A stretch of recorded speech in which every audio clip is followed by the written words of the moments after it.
আসসালামু আলাইকুম। যতদিন আপনি চুপ থাকবেন ততদিন আপনি ভালো। যতদিন আপনি মুখ বুজে থাকবেন ততদিন আপনি ভালো।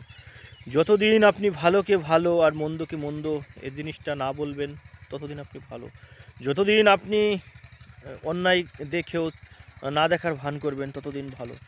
যখনই আপনি ভুলকে ভুল আর সঠিককে সঠিক, অন্যায়কে অন্যায়, ন্যায়কে ন্যায় এগুলো বলতে যাবেন, বলতে পারবেন, তখন কিন্তু আপনি খারাপ হতে শুরু করলেন ওদের কাছে।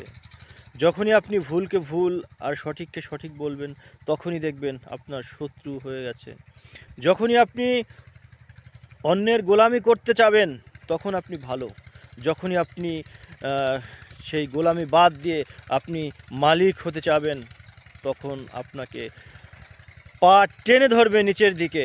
আপনাকে নিয়ে বিভিন্ন মহলে, বিভিন্ন জায়গায় সমালোচনা হবে, বিভিন্ন দিকে তারা আপনাকে বিভিন্ন কিছু বলতে শুরু করবে। কিন্তু গোলাম আপনি কতদিন থাকবেন? গোলামি আপনি কতদিন করবেন?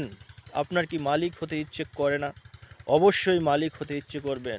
যখনই আপনি সেটাকে আপনি গোলামি বাদ দিয়ে যখন আপনি মালিক হতে চাইবেন, মালিক হতে যাবেন, আপনি ভালোকে ভালো আর মন্দকে মন্দ, সঠিককে সঠিক আর ভুলকে ভুল এগুলো বলতে শুরু করবেন।